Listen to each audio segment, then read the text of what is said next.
بسم اللہ الرحمن الرحیم۔ سوال: اگر کوئی حضرت محمد صلی اللہ علیہ وسلم کو نہ مانے وہ کیسا ہے؟ جواب: جو شخص حضرت محمد صلی اللہ علیہ وسلم کو خدا تعالیٰ کا رسول نہ مانے وہ بھی کافر ہے۔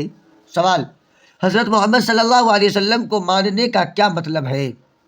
جواب: حضرت محمد صلی اللہ علیہ وسلم کو ماننے کا یہ مطلب ہے کہ آپ کو خدا تعالیٰ کا بھیجا ہوا پیغمبر یقین کرے اور خدا تعالیٰ کے بعد ساری مخلوق سے آپ کو افضل سمجھے اور آپ سے محبت رکھے اور آپ کے حکموں کی تابعداری کرے۔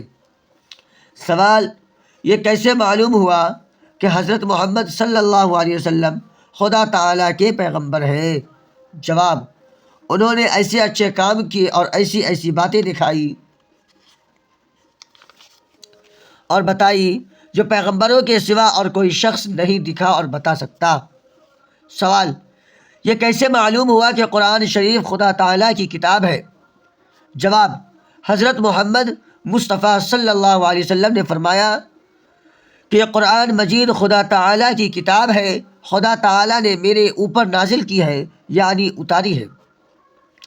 سوال: قرآن مجید حضرت محمد صلی اللہ علیہ وسلم پر پورا ایک مرتبہ اترایا تھوڑا تھوڑا؟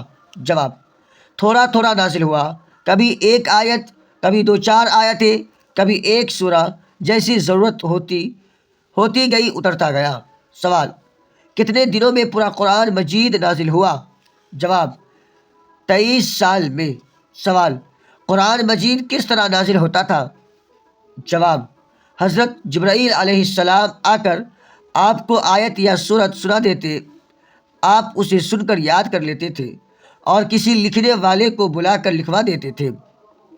سوال: آپ خود کیوں نہیں لکھ لیتے تھے؟ جواب: اس لیے کہ آپ امی تھے۔ سوال: امی کسے کہتے ہیں؟ جواب: جس نے کسی سے لکھنا پڑھنا نہ سیکھا ہو اسے امی کہتے ہیں۔ اگرچہ حضور صلی اللہ علیہ وسلم نے دنیا میں کسی سے علم نہیں سیکھا لیکن خدا تعالیٰ نے آپ کو تمام مخلوق سے زیادہ علم دیا تھا۔ سوال: حضرت جبرائیل علیہ السلام کون ہے؟ جواب: فرشتے ہیں، خدا تعالیٰ کے حکم پیغمبروں کے پاس لاتے تھے۔ سوال: مسلمان خدا تعالیٰ کی بندگی کیسے کرتے ہیں؟ جواب: نماز پڑھتے ہیں، روزے رکھتے ہیں، مال کی زکوٰۃ دیتے ہیں، حج ادا کرتے ہیں۔ سوال: نماز کسے کہتے ہیں؟ جواب: نماز خدا تعالیٰ کی عبادت اور بندگی کرنے کا ایک خاص طریقہ ہے جو خدا تعالیٰ نے قرآن مجید میں اور حضرت رسول مقبول صلی اللہ علیہ وسلم نے حدیثوں میں مسلمانوں کو سکھایا ہے۔ سوال: بندگی کا وہ طریقہ جسے نماز کہتے ہیں کیا ہے؟ جواب: گھر میں یا مسجد میں خدا تعالیٰ کے سامنے ہاتھ باندھ کر کھڑے ہوتے ہیں اور قرآن شریف پڑھتے ہیں، خدا تعالیٰ کی تعریفیں بیان کرتے ہیں، اس کی بزرگی اور تعظیم کرتے ہیں، اس کے سامنے جھک جاتے ہیں اور زمین پر سر رکھ کر اس کی بڑائی اور اپنی عاجزی اور ذلت ظاہر کرتے ہیں۔ سوال: مسجد میں نماز پڑھنے سے آدمی خدا تعالیٰ کے سامنے ہوتا ہے یا گھر میں؟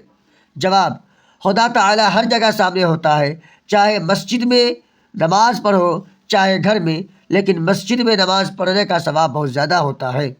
سوال: نماز پڑھنے سے پہلے ہاتھ، منہ اور پاؤں دھوتے ہیں، اسے کیا کہتے ہیں؟ جواب: اس کو وضو کہتے ہیں اور بغیر وضو کے نماز نہیں ہوتی۔